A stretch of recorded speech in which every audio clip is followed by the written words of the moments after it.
Hey Internet, it's Matthew here for the Dork Lords. If you're new to the channel, welcome. We do all manner of dorkly things here, so whether it's sci-fi, fantasy, superheroes, we probably have a playlist about it. Feel free to check us out. Today is another in our Dork Lord of the Rings segments. And today we're going to be talking about the Drúedain. Not to be confused with the Drúedain. Those are like Aragorn and his rangers. That's actually probably a good other video to do. This is about the Drúedain, also known as the Wild Men. They have a lot of names, actually. One of them, I believe I'm pronouncing this correctly, is the Pukel Men. And Tolkien based the Drúedain on a European myth. Right? There's the myth of the Wild Men, the Wood Woes. In a way, kind of like a version of Bigfoot. They're not Bigfoot per se, but it's like a humanoid that's off the grid, uncivilized, and they're out there in the woods and they make their way, and you know they just like to be secretive and live life on their own. So Tolkien brought the idea of the Wood Woes into Lord of the Rings, and they have a very pivotal part to play in the books. Now in the movies they don't really show up, but in the books they have a huge part to play in the Battle of Pelennor Fields. And so if you remember, first of all, so Minas Tirith, if you remember the city, it's under siege in Return of the King, and the city itself is built into the side of the White Mountains, right? So on the eastern edge of the mountains, that's, you know, the huge mountains that are form the backside of Minas Tirith. And so, you know, eventually the beacons get lit to summon forth the riders of Rohan, and that scene is amazing. It's one of my favorite scenes, maybe in moviedom, but particularly in Lord of the Rings with the bum bum bum bum and the you see the beacons getting lit in the mountains. That's sweet. All right. Anyway, so riders of Rohan notified. We're on our way. All right. So to get to Minas Tirith, they have to kind of skirt the northern edge of the White Mountains until they can get to the end of the mountains and turn right and show up there. Hey, we're at Minas Tirith. So just kind of basically northwest of Minas Tirith, so kind of catty corner to Minas Tirith around the side of the mountains, is a forest. It's the Drúedain forest. That's where the Drúedain live, or at least some of them. And Theoden and Éomer and the Rohirrim are trying to get through the forest as fast as possible. They know they've got to get to Minas Tirith right away. They meet up with the leader of the Drúedain that live in the Drúedain forest. That guy's name is Gonberry Gon, as opposed to Gone Baby Gone, which maybe I should go watch that movie because maybe it has something to do with Lord of the Rings. I doubt it. Anyway, Gonberry Gon has a meeting with Theoden and Éomer. And he kind of gives them the lay of the land. Like his speech isn't perfect, you know. He doesn't speak exactly the common tongue, but he's clear enough that they can understand what he's talking about. And he basically says, "Hey, if you take the road through the forest, there's a huge army of orcs waiting for you. They're much bigger than your army, and you know either you'll get routed, or at best case scenario, only a few of your men are going to get through, and you're going to be way too late and too few in numbers to save Minas Tirith." And it kind of goes along with Theoden's scouts. Theoden says, "My scouts say that there's trenches that are dug into the road up ahead, and there's stakes coming out of this. So they've trapped the road, and there's a giant forest just waiting for them to show up." Seems like, wow, okay, all is kind of lost. But Gonberry Gon says, "Well, I know of another road you can take. It's the old Stonewain Valley." Stonewain Valley was once upon a time a paved road that basically was designed at least back in the Second Age, maybe even First Age, probably. Anyway, long time ago. And I think the implication is it was designed to between quarries. When they were quarrying the materials for Minas Tirith, they needed a road to quickly get through this forest. That was Stonewain Valley. And it's been overgrown and no one uses it except the Drúedain. So he says, look, I can take you there to prove it's not a trap, I will personally lead you through, and if I'm trapping you, I'm going to die too. So you can kill me.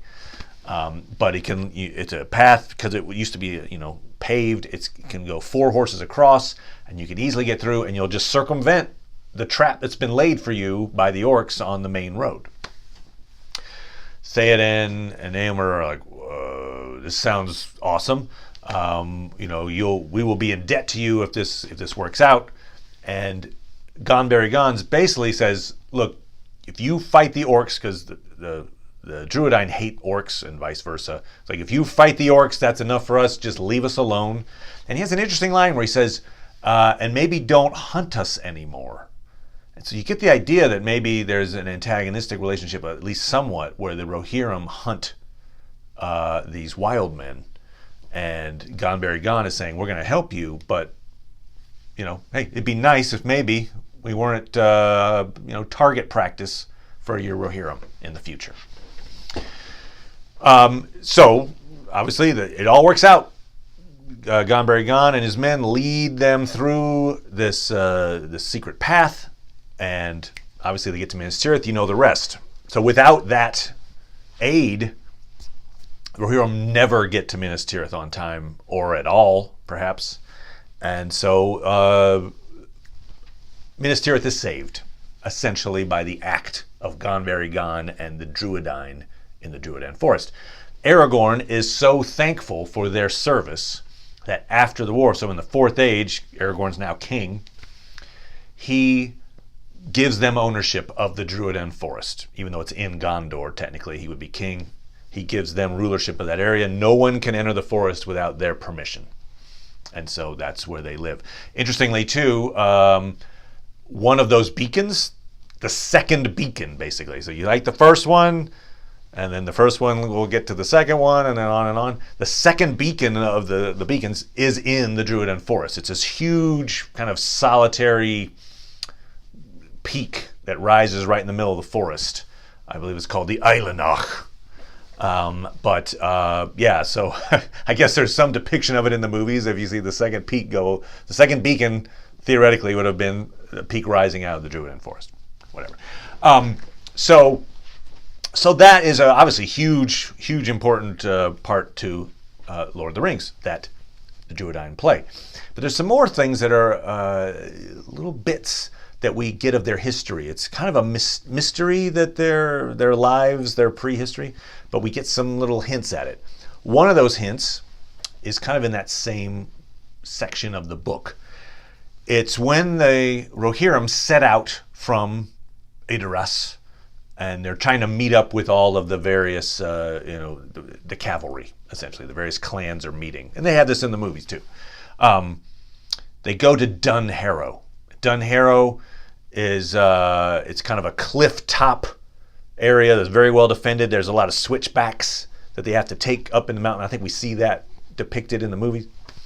And at the top of that area where Dun Harrow is, there's a field, the Fierenfeld, where it's just like a little meadow at the top of a cliff. Think of it almost like a little Machu Picchu-ish, right? You're really well defended and from anybody below you.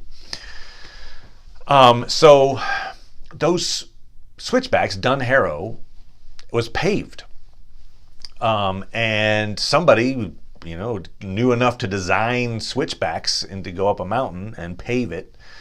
And at each turn in the switchbacks, there's an idol, and they call them the Pukel Men because they look exactly like Pukel Men. They're these stone versions of Pukel Men that they're weathered over time. They've been there forever, but you can still see the features. And generally, there are these Pukel Men idols that are kind of like guardians of the path. And we also see Dun Harrow at the top. So when you're standing there in the field and you're in Dun Harrow, that leads to a series of standing stones that then leads to the Paths of the Dead, the Dimholt. And I've done a video on the Paths of the Dead. So that's where that section is. So you've got essentially the standing stones, the Pukel Men, and then the paved roads. And I think perhaps all three of those different stone structures are three different societies. And let me explain. So the Drúedain, I mean, we don't know how civilized they may have been at one time, or if they just chose to live in the forest. But we do know that they did build idols. I believe in Unfinished Tales it doesn't specifically mention the idols that are on the stair. They call them the stairs of the hold, but those switchbacks that lead up to Dunharrow. But there is a description that they would make idols to mark their territory. And so, like, for instance, because they enmity with orcs, they apparently would make stone structures of a scared orc running away, and they put that on the edge of the boundary of their land, and it worked. The orcs thought that these stone guardians had magical powers and would flee, basically, on seeing them. So we know that they, A, had that ability, B, typically did make stone structures. So I think they made those Pukel Men. But I don't think they made the complex switchbacks that make the stairs of the hold. We know that some of the Númenóreans, when Númenor, the island, sank way back when, they came to this area, to the White Mountains. Some of them settled there. I think perhaps some of the early settlers made those switchbacks, and then their society either moved away or basically the area got kind of abandoned, and the wild men moved in and took up residence, made the Pukel Men as little markers. This is how you get up the mountain. So basically adopted the road that was already there, much like they did with the Stonewain Valley, right? The Stonewain Valley, they didn't make that valley. They just used it. It's like, oh, look, here's technology. Let's use this thing. And subsequent to that, there's a really interesting line in Unfinished Tales that talks about, I'm going to read the line exactly verbatim.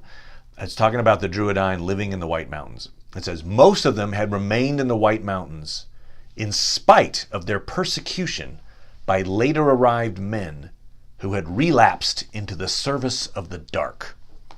Right, that's a pretty evocative phrase there.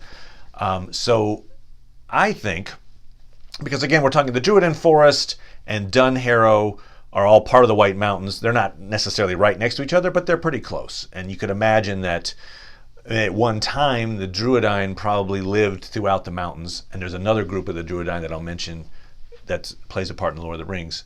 But let's assume that they've made their Pukel Men and they use those switchbacks and use Dunharrow area.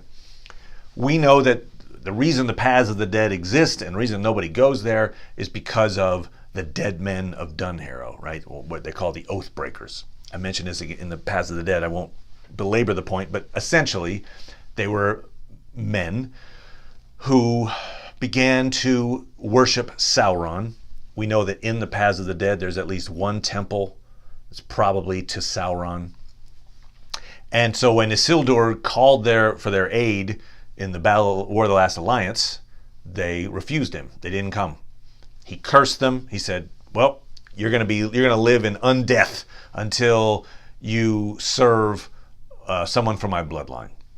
Of course, it's Aragorn in Lord of the Rings, calls upon them to serve. They do. He frees them of their curse. But I think perhaps those Oath Breakers, because we know that they were in league with Sauron in some way, I think those are the people that in that phrase, later arrived men who relapsed into the service of the Dark. Because we know they were right in that area, right? I mean, that's where the Paths of the Dead, the Dimholt is right there at Dunharrow where the Pukel Men statues are. I think that those men, the Oath Breakers, made war on the wild men in that area, and that the Oathbreakers made the standing stones, essentially their version of Stonehenge, as part of this is our territory, get out of here, Drúedain. So what you've got then is stairway built by Númenóreans, statues built by the Drúedain, and then standing stones built by the Oathbreakers who came later and basically wiped the Drúedain out of that particular area and made them move, perhaps to the Drúedain forest, for instance, down the side of the mountain. Just a little interesting, how Tolkien weaves these different civilizations and cultures in together when they overlap, and it's just kind of fun to see where the individual pieces are.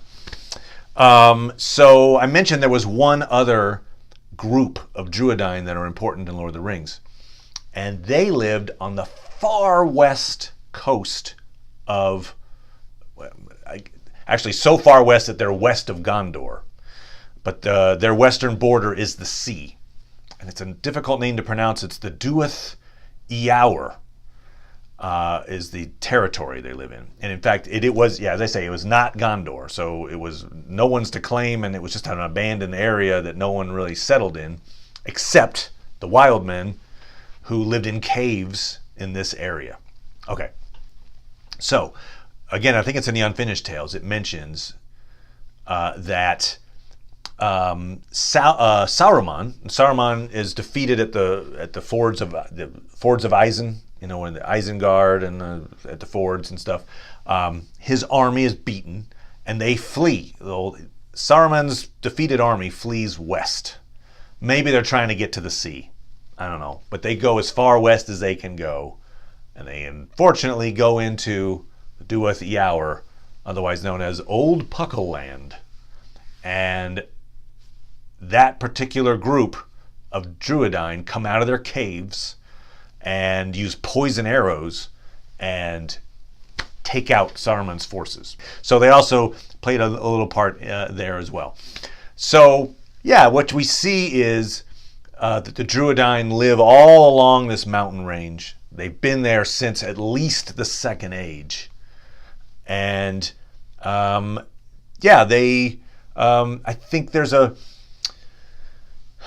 wisdom about them that belies the fact that they aren't just like a Bigfoot that lives solitarily. They have a civilization, they've got leaders, they have a language, they make these stone idols, they have a civilization. It's just a little different from kind of the ones that we see, say, from Minas Tirith. I like the way that they're woven into the story. So there you go. It's the Drúedain.